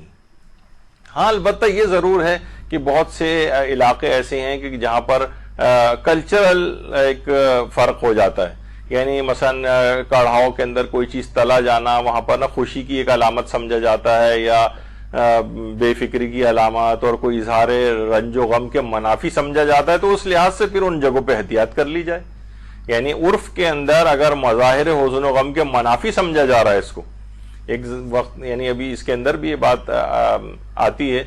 کہ مثلا آغا سیستانی سے آپ پوچھیں کہ اس دن عاشورے کے روز مصافحہ کرنا کیسا ہے، تو ان کا جواب آئے گا کہ جائز ہے، یا اس دن سلام کرنا، یا سلام کا جواب دینا تو واجب ہے۔ یہاں اگر آپ اس دن کسی نے سلام کر لیا اور اپنے جواب دے دیا تو جواب دینے کو بھی لوگ معیوب سمجھتے ہیں، تو یہاں پر یہ بات نہیں چلے گی کہ جواب دینا یہ واجبات کا مسئلہ ہے، یہ کلچرل مسئلہ نہیں ہے۔ یا سلام کرنا خود بھی ایک مستحب ہے حکم اسلامی کے اعتبار سے۔ البتہ کچھ علماء ہیں ہمارے جو کہتے ہیں کہ اگر مظاہر حزن و غم کے منافی سمجھا جا رہا ہے تو اس دن سلام نہ کریں عاشورے میں، لیکن آغا سیستانی اس کے بھی قائل نہیں ہے۔ وہ کہتے ہیں اگر کوئی شخص کر لیتا ہے تو کیونکہ یہ کوئی کلچرل ایک وہ نہیں ہے، یہ سلام کرنا ایک اسلامی حکم ہے اور اس کی کسی بھی دن ممانعت نہیں ہے، کسی بھی دن ممانعت نہیں، اور سلام کا جواب دینا تو واجب ہے۔ مصافحہ کا اگر کوئی کرنا چاہ رہا ہے تو مصافحہ بھی کر سکتے ہیں آپ۔ اچھا سلام سلامتی کی ایک دعا ہے، اگر اس لحاظ سے کوئی کہے کہ بھائی سلام کرنا جائز نہیں، یعنی جو اتنا غم و حزن کا دن تھا عاشورے کا روز، اس دن ہر شہید جب گھوڑے سے نیچے گرتا تھا تو کہتا تھا السلام علیکہ یا ابا عبداللہ الحسین، وہ بھی سلام کرتا تھا۔ تو یہ کیسے ممکن ہے کہ یعنی لیکن بہرحال اگر کسی جگہ ایسا ہے تو ٹھیک ہے، اس دن اگرچہ آغا سیستانی اس کو نہیں مانتے، لیکن بہت ہوا تو یہی ہوگا نا کہ آپ کو اس کا ثواب نہیں ملے گا یا لوگوں میں ذرا معیوب نہیں ہوگا، لیکن اگر کسی نے سلام کر لیا ہے تو آپ کو جواب دینا واجب ہے، پھر یہ کوئی کلچرل مسئلہ نہیں ہوگا۔ تو یہ جو مچھلی کا ہے کہ ایام محرم میں مچھلی نہ کھائی جائے، تو یہ اب یہاں کے لحاظ سے یہاں اس کے منافی بھی نہیں سمجھا جا رہا ہے۔ ممکن ہے کچھ علاقے ایسے ہوں کہ جہاں پر منافی سمجھا جاتا ہو حزن و غم کے، تو صرف وہاں پر چاہیں تو احتیاط کر لیں، لیکن شرعی حکم بہرحال یہی ہے کہ یہ بات صحیح نہیں ہے کہ محرم کے مہینے میں مچھلی نہیں کھانی چاہیے۔ یہ کلچرل ایشوز ہیں، ان کو اسی طور پر ہی ڈیل کریں، اسلامی حکم بہرحال نہیں۔ مچھلی کے ساتھ دودھ کا استعمال کرنا یا دہی کا استعمال کرنا، یہ کیسا ہے؟ اچھا اب دیکھیے بہت سی چیزیں ایسی ہیں کہ مثلا لوگ کہتے ہیں کہ بھئی ان دونوں چیزوں کو کبھی بھی آپس میں استعمال نہیں کرنا چاہیے، مچھلی کو اور دودھ کو، یا مثلا دہی وغیرہ کو۔ بہت سے لوگ تو یہاں تک دعویٰ کرتے ہیں کہ جناب اس کا نتیجہ ہی نکلتا ہے کہ برس کا مرض ہو جاتا ہے۔ کوئی سائنٹیفک ایویڈنس ایسی نہیں ہے کہ جس کے تحت ہم یہ کہیں کہ اس کو کھانے کے بعد اگر مچھلی کو اور اگر ہم نے دودھ کا استعمال ساتھ میں کیا تو یہ جناب برس کا مرض ہو جائے گا۔ ممکن ہے کہ اتفاقاً کسی زمانے میں ایسا ہو گیا ہو، کسی کو برس کا مرض ویٹیلیگو جو کہلاتا ہے، برس لیوکوڈرما پھل بیری بھی جس کو کہتے ہیں، تو وہ اگر اس طرح جو سفید سفید سے داغ اس کے اوپر ہو جاتے ہیں تو یہ ہو سکتا ہے کسی کے ایسا کہ کسی نے کھا لیا ہو دودھ کے ساتھ، مثلا مچھلی کو کھایا ہو اور اس کو خود ہی نکلنا ہی ہو ویٹیلیگو کچھ دنوں کے بعد، تو لوگوں نے کہا اچھا دیکھو تم نے دودھ کے ساتھ، خود سے لوگوں نے اس کی کوئی کوریلیشن آپس میں جو نکال لی ہو، لیکن ایسا کچھ بھی نہیں ہے، کوئی سائنٹیفک ایویڈنس ایسا نہیں ہے۔ ہزاروں لاکھوں کروڑوں لوگ کھا چکے ہیں اور کسی کو بھی جو ماہرین فن ہے آج تک کسی کو بھی اس سے چیز نوٹ نہیں کی گئی۔ اچھا اب مسئلہ یہ ہے کہ یہ بات آئی کہاں سے؟ لوگ کہتے ہیں حدیث میں یہ آیا ہے کہ لا تاکلوا السمک وتشربوا اللبن۔ اچھا اب دیکھیے مسئلہ کیا ہے کہ یہ جو ہے یہ جو جملہ ہے یہ علم نحو جو سکھانے کے لیے علماء کا ایک جملہ ہے، جو کہ یہ نحوی مثلا کہ جملہ تو ایک ہی ہے، لیکن اس میں اگر ہم صرف زیر زبر پیش کے اگر فرق کر دیں تو پورے جملہ تبدیل ہو جاتا ہے۔ اس کا یہ جملہ ہے کہ لا، اس میں تین بلکہ کہے جاتے ہیں، یعنی یہ جو آپ کے سامنے ہے اس میں اگر صرف اعراب کی صرف میں وہ تبدیلی کر دوں کہ لا تاکلوا السمک وتشربوا اللبن، لا تاکلوا السمک وتشربوا اللبن، لا تاکلوا السمک و تشربوا لبنا، یعنی زیر زبر پیش صرف میں نے تبدیل کی ہیں. تو اگر ہم یہ کہیں کہ لا تاکلوا السمک و تشربی لبنا تو اس کا معنی ہے کہ دونوں چیزیں منع ہے، نہ مچھلی کھاؤ اور نہ ہی دودھ پیو. اور اگر ہم یہ کہیں کہ لا تاکلوا السمک و تشربوا اللبن تو اس کا مطلب ہے کہ ایک ہی وقت میں دونوں چیزیں آپ نہ کھائیں، دودھ کسی اور وقت میں پئیں اور مچھلی کسی اور وقت میں کھائیں. اور اگر اس پہ پیش لگا دیا جائے کہ لا تاکلوا السمک و تشربوا اللبن تو اس کا معنی ہے کہ مچھلی کھانا منع ہے، البتہ دودھ پینے کی اجازت دی گئی. یعنی جیسے نہیں ہوتا کہ روکو مت جانے دو اور روکو مت جانے دو، جملہ ایک ہی طرح لکھا ہوا ہے، کہیں آپ رک گئے تو معنی بدل گئے اور آپ نے کہیں ملا دیا اس کو تو کوئی اور معنی ہو گئے. تو اس میں تو زیر زبر پیش کے معنی. تو اصلاً یہ نحوی علم نحو سکھاتے وقت یہ زیر زبر پیش کے لحاظ سے ایک جملہ جو ہے وہ بنایا گیا تھا. نہ جانے کیوں یہ حدیث کے طور پہ مشہور ہو گیا کہ مچھلی کے ساتھ دودھ نہ پیو، لا تاکلوا السمک و تشربوا اللبن. تو یہ اس کے اندر اس طرح کی جو ہے وہ چیزیں آتی ہیں، اگرچہ اس میں یہ کوئی حدیث ہے ہی نہیں اصلاً، اور نہ ہی یہ سائنٹیفکلی کسی بھی اعتبار سے کوئی پروون بات ہے. تو بہرحال کوئی خود سے احتیاط کرنا چاہے تو الگ ہے. اچھا، بہت زیادہ مچھلی کھانا کیسا ہے؟ ویسے تو سائنس تو یہ کہتی ہے، جیسے میں نے پچھلی دفعہ بتایا تھا کہ امریکن ہارٹ ایسوسی ایشن کہتی ہے کہ ہفتے میں 2 دن مچھلی کھائی جائے، اور اگر 4 دن کھائی جائے تو بہت ہی زیادہ فائدہ بتایا گیا. بہرحال روایات کے اندر زیادہ مچھلی کھانے کی ممانعت آئی، البتہ وہ روایات بہت زیادہ صنعت کے اعتبار سے اتنی قوی نہیں ہیں، لیکن بہرحال ممانعت آئی ہے. لیکن سائنس البتہ آج کل یہ کہہ رہی کہ نہیں، جتنی بھی مچھلی آپ کھائیں اس میں کوئی فرق نہیں. البتہ یہ ضرور ہے کہ دیکھیے لوگوں کے کچھ نا تجربات اور لوگوں کے کچھ وہ ہیں فوائد اور نقصانات جو لوگوں نے نوٹ کیے ہیں. تو ہمیشہ یہ تقاضا نہیں کرنا چاہیے کہ حدیث میں کیا ہے. بھائی لوگوں کے اپنے بھی تجربات ہیں، یعنی ان کو اگر کوئی چیز نقصان دہ پتہ چلی ہے تو اگر وہ اس کے مطابق عمل کر رہے ہیں تو ان کو کرنے دیجیے، کوئی فرق نہیں پڑتا اس سے. اچھا، وہ جو آپ سنتے ہیں کہ ایک گندی مچھلی سارے تالاب کو بھی گندا کر دیتی ہے، تو باسی مچھلی جو ہے یہ کیسے ہم اس کی پہچان کریں، کیونکہ یہ نقصان دہ ہوتی ہے. تو یہ دیکھ کے صرف پہچان کا ایک طریقہ یہ بھی ہے کہ وہ مچھلی بالکل فریش مچھلی سے شمار ہوتی ہے، جس کی آنکھیں بہت کلیئر اور فرم آئیز ہوں، اور بالکل اندر دھسی ہوئی اور سنکن آئیز جنہیں کہا جاتا ہے وہ اگر ہیں اور کلاؤڈی ٹائپ کی، تو یہ اس کا مطلب ہے کہ یہ باسی ہو چکی ہے. اور بالکل فریش آنکھ اگر اس انداز سے کھلی ہوئی آپ کو نظر آ رہی ہے، کلیئر اور فرم، یہ پھر فریش مچھلی کی پہچان ہے. اور اسی طریقے سے یعنی اس کے ٹکڑے بھی جسم سے بڑے آسانی کے ساتھ الگ ہو رہے ہوتے ہیں. مچھلی کی جلد بہت چمکدار نہیں ہوتی باسی مچھلی کی، اس کے گل پھڑے بھی سیاہ ہوتے ہیں. اس کو اگر دبائیں مچھلی کے گوشت کو تو وہ واپس اپنی جگہ پر نہیں آتا، اس کا مطلب ہے کہ باسی. واپس اپنی جگہ پر آ جائے تو تازی. اور آنکھیں اندر دھسی ہوتی ہیں، اس کا ڈھانچہ گوشت سے علیحدہ نظر آتا ہے. پیٹ کو اگر کھولیں اور پیٹ کا اندرونی حصہ جو ہے بلیکش ٹائپ کا ہوا ہوتا ہے. یہ کچھ پہچان ہے ویسی، تاکہ آپ گھر میں کیونکہ مچھلی پکاتی ہیں تو آپ کے سامنے کبھی آ جائے تو آپ کو اندازہ ہو جائے گا کہ نہیں یہ خراب مچھلی سے پھینک دینا چاہیے. یہ کہ حفظان صحت کے اعتبار سے ایک بات آ گئی. البتہ یہ ضرور ہے کہ دیکھیے مچھلی کے اندر کیوں اس کی تاکید ہم کر رہے تھے کہ ہفتے میں 4 دن کھائی جائے، کیونکہ اس کے اندر گڈ کولیسٹرول بہت ہوتا ہے، HDL جس کو کہتے ہیں، ہائی ڈینسٹی لیپوپروٹین. یہ ایک ویسی کی بات آ گئی کہ صحت کے متعلق بھی تو ہمیں اپنی پرواہ ہونی چاہیے نا. اور ایک بیڈ کولیسٹرول ہوتی ہے جسے LDL کہتے ہیں، لو ڈینسٹی لیپوپروٹینز. جتنی بھی HDL آپ کا بڑھے گا، بہت سے لوگ گھبرا جاتے ہیں کہ بھائی میرا HDL بہت بڑھا ہوا ہے، یعنی ظاہر ہے آپ نے لپڈ پروفائل کرایا اس میں HDL بڑھا ہوا آیا، تو یہ اچھی کولیسٹرول ہے، یہ جتنا بڑھا ہوا ملے اتنا ہی اچھا ہے. کم سے کم اس کے اندر رینج آپ کو ملتی ہے کہ 40 کی رینج سے اوپر ہونا چاہیے. تو لوگ اچھا جتنا یہ کم ہوگا اتنا دل کے امراض میں مبتلا ہونے کا امکان زیادہ ہوتا ہے، جتنا HDL لو ہوتا ہے. جتنا HDL زیادہ ہوگا یہ گڈ کولیسٹرول ہے، یہ اتنی فائدہ مند ہے. بلکہ 40 سے اوپر ہونا چاہیے. بلکہ ہمارے تو ایک پروفیسر بڑا اچھا جملہ کہتے تھے، وہ کہتے تھے کہ میں لکھ کے دینے کو تیار ہوں، مجھ سے آ کر سائن کروا کے لے جاؤ کہ تمہیں خاص قسم کے جو دل کے امراض ہیں جس میں چکنائی وغیرہ جم جاتی ہے وہ نہیں ہوگی اگر تم اپنا HDL بڑھاتے ہوئے 80 سے اوپر لے جاؤ. یعنی کسی کا اگر HDL 80 ہو جائے، یعنی وہ اپنا وزن کو کم کرنے سے، ایکسرسائز کرنے سے اور یہ فش وغیرہ کھانے سے یہ ایچ ڈی ایل بڑھتا ہے. یہ 80 سے اگر آپ اوپر لے جائیں تو بالکل اطمینان ہو جانا چاہیے کہ کچھ خاص قسم کے دل کے امراض کم سے کم آپ کو لاحق نہیں ہوں گے جس سے دل کے دورے وغیرہ پڑتے ہیں. تو ایچ ڈی ایل جو ہے، اور یہ ورنہ عام طور پہ کیا ہوتا ہے کہ ایل ڈی ایل جو بیڈ کولیسٹرول ہے وہ اس طرح سے یلو کلر کی فارم میں، جیسے کہ آپ کو یہ نظر آ رہا ہے کہ خون کی نالیوں میں جمتا چلا جاتا ہے دل کی، اور جب یہ بالکل نالی بند ہو جاتی ہے تو ظاہر خون گزرنے کی کوئی جگہ نہیں ہوتی اور دل کے دورے وغیرہ پڑ جاتے ہیں. تو ایچ ڈی ایل جو ہے یہ یہاں پر ڈپازٹ اس کو نہیں ہونے دیتا،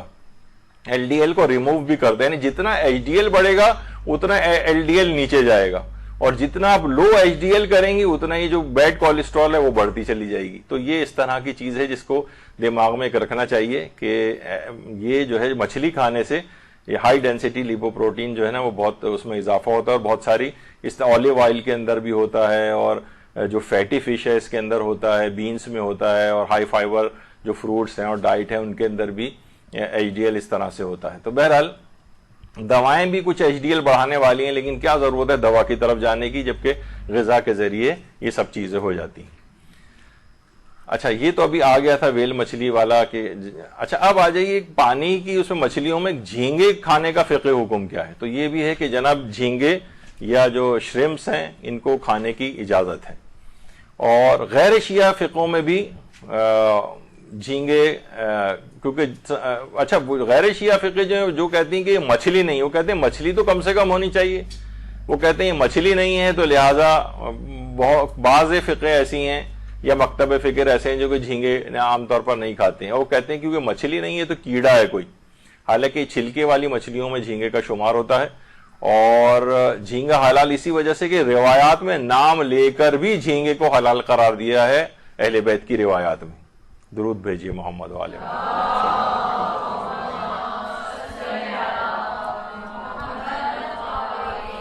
اچھا اب کیا جھینگا کھانا مکروہ ہے؟ تو جواب ہے کہ ہم نے پچھلی دفعہ بتایا تھا کہ سمندری کوئی بھی مخلوق جو ہے وہ مکروہ نہیں، یا تو حرام ہے یا پھر حلال ہے بس. تو جھینگا کھانا مباح ہے، اور اس کو لوگ کہتے ہیں کہ بھئی جھینگا کھانا مکروہ نہیں، مکروہ نہیں، بالکل حلال ہے کھانا اس کا. اور جھینگے کی ایک بات اور بھی ہاں بتا دی جائے اس کے اندر کہ جھینگا جو ہے very rich source of protein ہے،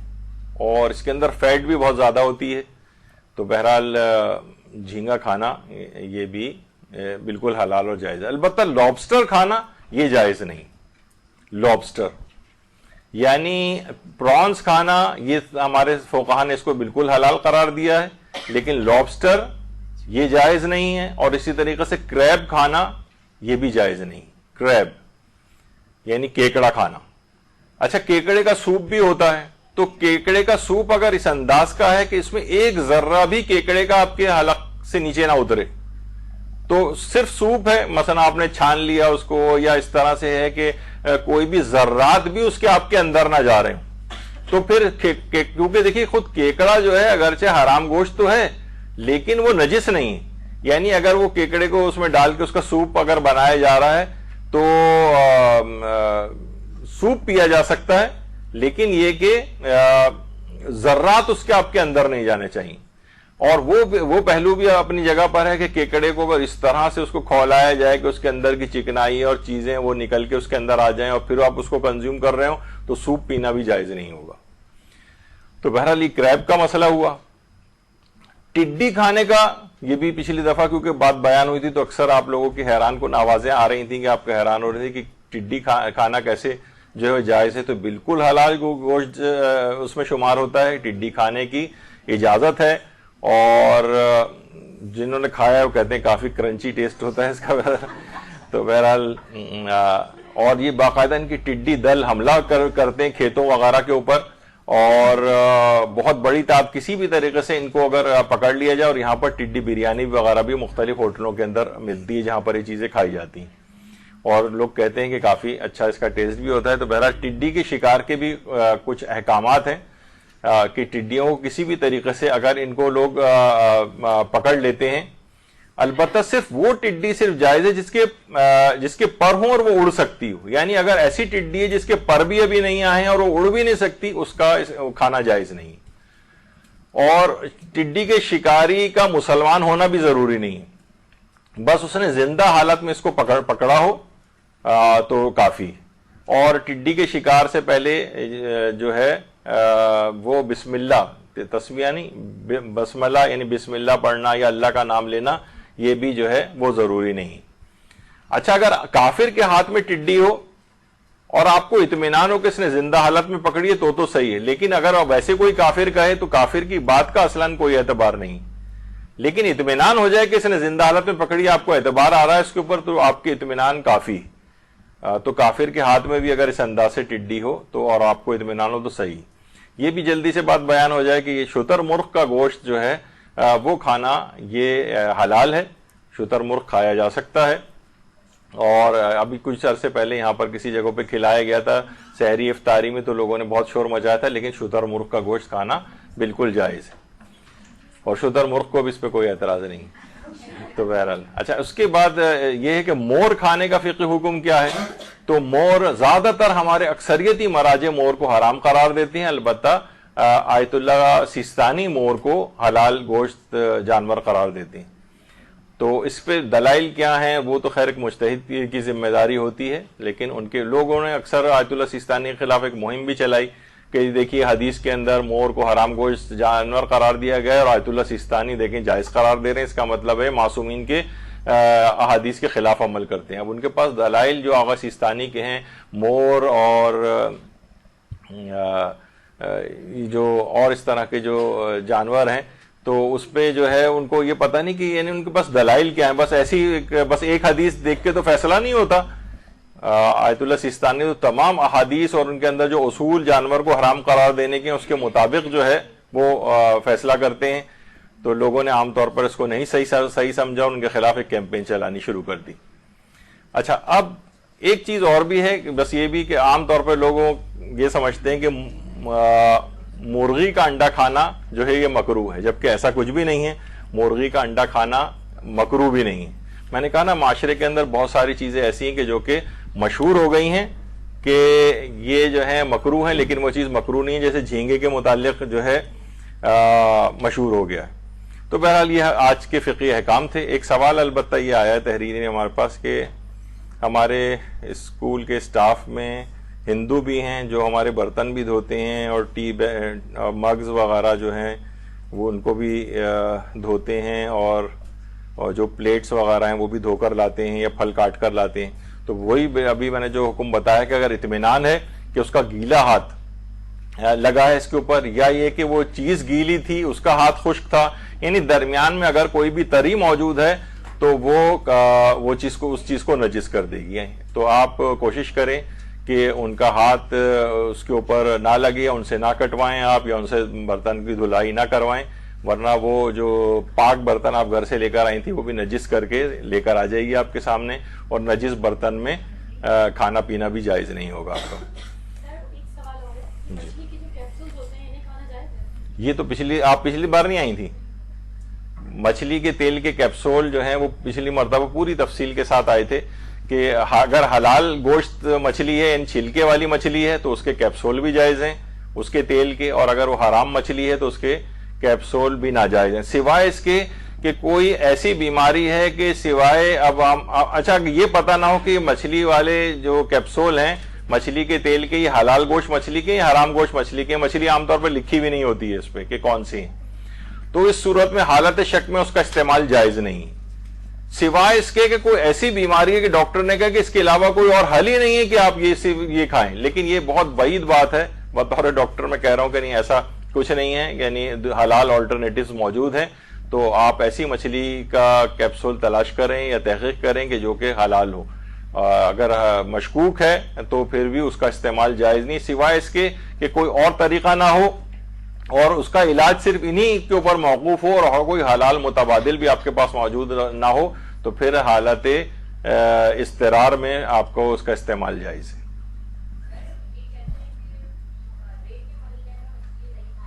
کون سے مہینے میں؟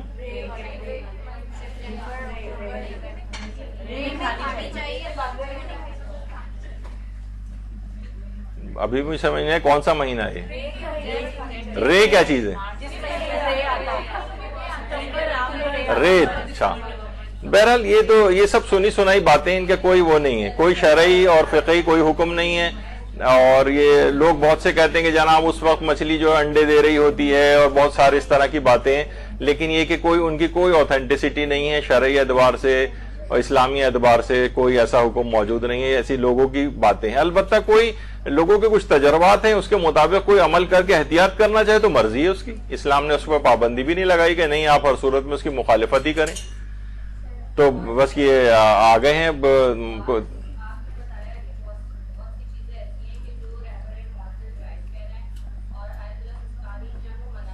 جی جی اپنی اپنی تقلید کے مطابق عمل کریں، بہت آسان ہے۔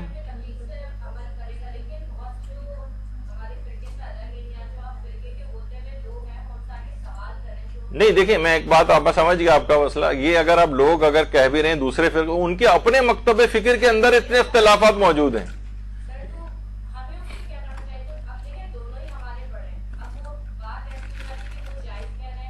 نہیں تو یہ باتیں ان کے اپنے مکتب، جو آپ کا معترض ہے نا وہ اس کے اپنے مکتب فکر میں علمی اختلافات موجود ہیں، تو آپ تھوڑی سی معلومات اپنی بڑھائیں اور ان کو کہہ دیں کہ اب یہ بحری جو جانور ہیں ان کے ہاں کچھ کہتے ہیں صرف مچھلی جائز ہے، کچھ بعض فقہ ایسی ہیں کہ جو کہتی ہیں کہ تمام بحری جانور سب جائز ہیں، جس میں حرام مچھلیاں